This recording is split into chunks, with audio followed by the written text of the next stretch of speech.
BRS ముఖ్య నేతలతో ఆ పార్టీ అధినేత కేసీఆర్ సమావేశమయ్యారు. పలు అంశాలపై చర్చించారు. కాంగ్రెస్ వల్ల రాష్ట్రంలో రియల్ ఎస్టేట్ పడిపోయిందని విమర్శించారు బీఆర్ఎస్ నేతలు. ఏపీ జలదోపిడిపై కాంగ్రెస్ బీజేపీ ధోరణిపై ఆ పార్టీల నేతలను తప్పుపట్టారు.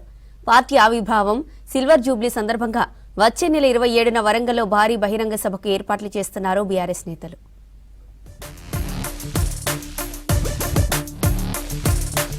ఎర్రవల్లి ఫామ్ హౌస్ లో పార్టీ ముఖ్య నేతలతో సమావేశమయ్యారు బీఆర్ఎస్ అధ్యక్షులు మాజీ సీఎం కేసీఆర్. ఏప్రిల్ 27న పార్టీ ఆవిర్భావం దినోత్సవం సందర్భంగా ప్లీనరీ పార్టీ రజోత్సవాలపై చర్చించారు. ఏడాది పాటు పార్టీ రజోత్సవాలు నిర్వహించాలని నిర్ణయించారు. ప్రస్తుత రాజకీయ పరిణామాలు, ఎమ్మెల్యే కోట, ఎమ్మెల్సీ అభ్యర్థి ఎంపిక, ఎస్ఎల్బీసీ ప్రమాదం, ప్రభుత్వ పనితీరు, కాంగ్రెస్ పార్టీ ఎన్నికల్లో ఇచ్చిన హామీలు, రైతు రుణమాఫీ, రైతు భరోసా, రైతుల సాగునీటి కష్టాలపై పార్టీ నేతలతో చర్చించారు. ప్లీనరీ కోసం కమిటీలు వేయాలని పార్టీ నేతలకు సూచించారు కేసీఆర్. రాష్ట్రంలో రియల్ ఎస్టేట్ పడిపోతుందంటూ రేవంత్ సర్కార్పై ఆగ్రహం వ్యక్తం చేశారు బీఆర్ఎస్ వర్కింగ్ ప్రెసిడెంట్ కేటీఆర్. అధికారం కోసం ఎల్ఆర్ఎస్ రద్దు చేస్తామంటారు, అధికారం దక్కాక ఆదాయం కోసం ఎల్ఆర్ఎస్ ముద్దంటారని అన్నారు. హైడ్రా ఆర్ఆర్ ట్యాక్స్ పేరుతో హైదరాబాద్ లో అరాచకం సృష్టించారని విమర్శించారు. మూసీ ప్రక్షాళన పేరుతో పేదల ఇండ్లు కూల్చివేశారని విమర్శించారు. ఫలితంగా రిజిస్ట్రేషన్లు పాతాళానికి పడిపోయాయన్నారు. ఆదాయం అడుగంటడంతో ప్రభుత్వ ఖజానా ఖాళీ అయిందని చెప్పారు కేటీఆర్.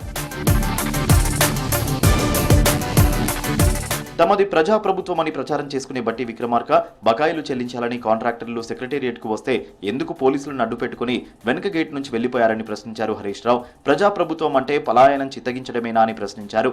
కాంగ్రెస్ ప్రభుత్వ కమిషన్ల కక్కుర్తి నేడు బట్టబయలైందని విమర్శించారు.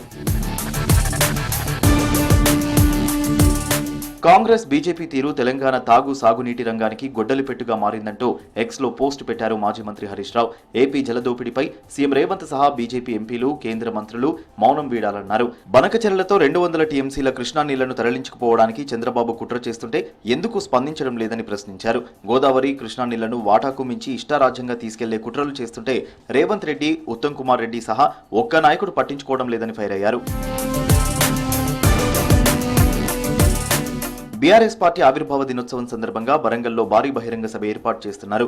ఏప్రిల్ 27న నిర్వహించే సిల్వర్ జూబ్లీ సభ ఏర్పాట్లను మాజీ మంత్రి ఎర్రబెల్లి దయాకర్ రావు దగ్గరుండి పర్యవేక్షిస్తున్నారు. కాంగ్రెస్ ప్రభుత్వం మహిళలకు ఇచ్చిన హామీలు అమలు చేయాలని ఎమ్మెల్సీ కవిత పోస్ట్ కార్డు ఉద్యమం చేపట్టారు. ప్రజాభవన్లో ప్రజావాణి సందర్భంగా 10,000 పోస్ట్ కార్డులను అందజేశారు జాగృతి నాయకులు, కార్యకర్తలు.